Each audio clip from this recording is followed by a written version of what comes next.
বছরের শেষ ইফতারি বানানো, ইনশাল্লাহ সামনের বছর আবার ইফতারি বানাবো। দেখো দেখতে দেখতে একটা বছর কত দ্রুত চলে যায়। আর সেদিনে তো রোজা আসলো, সেহরি খেলাম, ইফতারি করলাম, আজ রোজা শেষ, আজকে ইফতারি শেষ, আর সেহরি তো কালকেই শেষ হয়ে গেল। দেখো দিন কতটা দ্রুত চলে যায়, আর বছর তো তার থেকে দ্রুত যায়। এমনিতে এবছর যে কিভাবে দিন চলে গেল আর কিভাবে যে মাসগুলো চলে গেল, রোজা চলে গেল বুঝতেই পারি। আমরা তো প্রতি বছর অপেক্ষায় থাকি কখন রোজা আসবে, কখন ঈদ আসবে, আনন্দ করব। তবে রোজা যখন চলে যায় মনটা সত্যি খারাপ হয়ে যায়। যেহেতু আজকে শেষ ইফতার, এই জন্য তো ইফতারি বানানো লাগবে। আর রোজার প্রথমে যতটা ইফতারি ভালো হয়, রোজার লাস্টে কিন্তু ততটা হয়। আমি তো প্রথমে জিলাপি বানাচ্ছিলাম, যেহেতু বাসায় বানাচ্ছি, জানি না কেমন হবে, সেটা তো দেখাই যাচ্ছে যে ঠিক কেমন হচ্ছে। যেহেতু আমি দোকানদার নই আর অভিজ্ঞ মানুষ নই, এই কারণে দেখো পেঁয়াজগুলো যেমনই হোক না কেন সেটা তো অবশ্যই সুন্দর, কারণ সেটা তো আমি বানাচ্ছি। আর জিলাপি যেমনই হোক না কেন, যদি জিলাপি স্বাদ হয় সেটা কিন্তু সত্যি অনেকটাই মজা লাগে। শুধু তো খাইতে সুন্দর হলে হবে না, দেখতেও তো সুন্দর হতে হবে। তবে দেখো আমি যেমনটাই পারি না কেন, সত্যি আমার কাছে অনেকটাই ভালো লেগেছে এই জিলাপি। আমি তো অনেকভাবে চেষ্টা করছিলাম এগুলোকে 2.5 পাঁচ দেওয়ার, কিন্তু কোনোটা 4 পাঁচ হচ্ছে, কোনোটা 2 পাঁচ হচ্ছে, আর সব মিলে একটা হজবরল অবস্থা। তবে আজকের এই জিলাপিটা সত্যি অনেকটাই মজা হয়েছিল, যেহেতু আমি পরবর্তীতে ভয়েস দিয়ে, যেহেতু রোজা শেষ হয়ে যাচ্ছে, একটু তো জিলাপি বানাতে হবে, সবকিছু বানিয়ে তো ট্রাই করা লাগবে। শুধু জিলাপি না, এখানে দেখো বেগুনি কেটে রেখেছি, আরো কিন্তু বহু রকম আছে। আর প্রথমে যেহেতু জিলাপি দিয়েছে, আর জিলাপি যেহেতু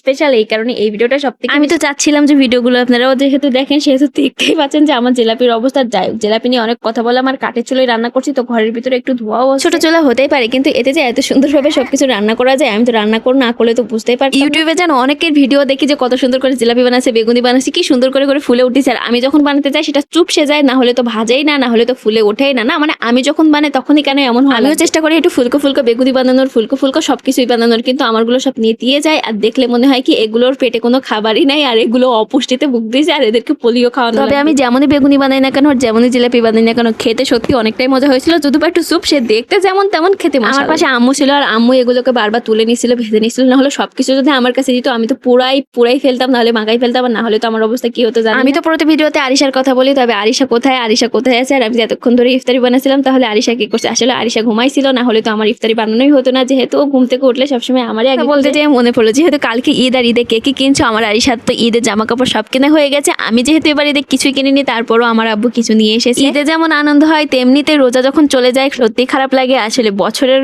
মাত্রই তো একটা মাসই থাকে। কথা বলতে বলতে অন্যদিকে দেখো আমার চুলে বারবারই কাট লাগে, কারণ ছোট চুলা তো, এখানে বড় কাঠ তো দেওয়া যায় না, আর বারবারই ছোট ছোট কাঠ দেওয়া লাগে। মানে এর পাশ থেকে কখনোই সরার কায়দা নেই। আর যেহেতু আমাদের গ্যাসের চুলায়, এই কারণে কাঠের তেমন প্রয়োজন। আর গ্যাস ছিল না বলে বেডরুমে বসে রান্না করছিলাম, আর ধোঁয়ায় তো পুরো ঘরটাই অন্ধকার হয়ে গেছিল। আর যেহেতু ধোঁয়া একটু তো গন্ধ খাবে, তবে এমনটা কিন্তু ধোঁয়া হয়নি, সেটা তো দেখাই যায়। যখন ছোট ছিলাম তখন রোজায় যেমন আনন্দ করতাম, ঈদেও আনন্দ করতাম। তো দেখো এখন তো বড় হয়ে গেছি, সেই আনন্দটা হয়তো মনের ভিতরে আছে, কিন্তু প্রকাশ করতে পারি না। যেহেতু আমাদের একটাই মাত্র ঈদ, এটা রোজার ঈদ আর হচ্ছে কুরবানির ঈদ। আমি একটা বলে ফেলি, আসলে দুইটা ঈদ। আসলে ভয়েস দেওয়ার সময় যে কখন কোনটা বলে ফেলি মাঝে মাঝে সত্যি মাথায় থাকে। তো দেখো কথা বলতে বলতে তো আমার বেগুনি ভাজা শেষ, এখন তো আমার অন্য কিছু ভাজা লাগবে। আজকে তেমনটাই করিনি, শুধুমাত্র জিলাপি, বেগুনি, আর হচ্ছে আলুর চাপ, আর পেঁয়াজ। আর পেঁয়াজগুলো বড় বড় করে সাইজ দিয়েছিলাম, যাতে একটা একটা পিসে হয়ে যায়। যেহেতু আজকে রোজা শেষ, ততটা লাগবে না। আজকে তো ভোর রাত্রে সবার ঘুম ভেঙে যাবে, আর ঈদের দিন মাগরিবের সময় তো সবার একটু একটু খারাপ লাগবে, কারণ অন্যদিন তো এই সময় সবাই রোজা ভাঙে। আমি তো ভাবতেই পারিনি যে আমার ছোট চুলায় এতগুলো ইফতারি বানানো যাবে। আসলে ছোট চুলা যে এত ভালো চলে সেটা তো আগে বুঝতে পারিনি। আর তোমরা তো দেখতে পাচ্ছ মাঝে মাঝে একটু একটু ধোয়া হয়,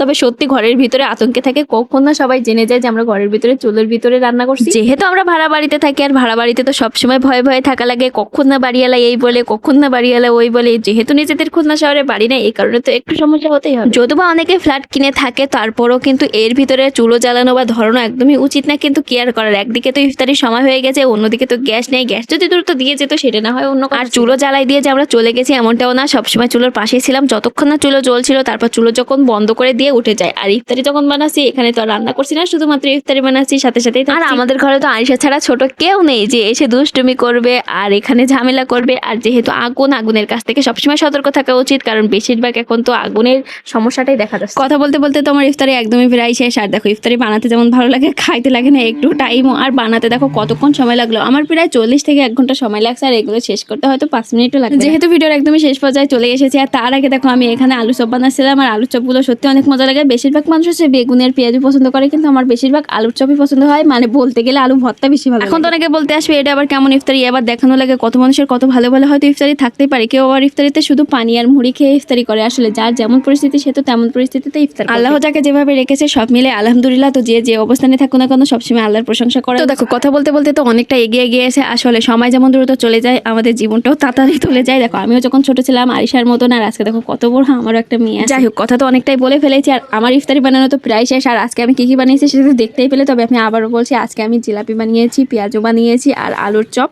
আর হচ্ছে বেগুনি বানিয়েছি। তো এই ছিল আজকের আমার ইফতার। যেহেতু আজকে রোজা শেষ, কালকে ঈদ, সবাইকে ঈদের শুভেচ্ছা।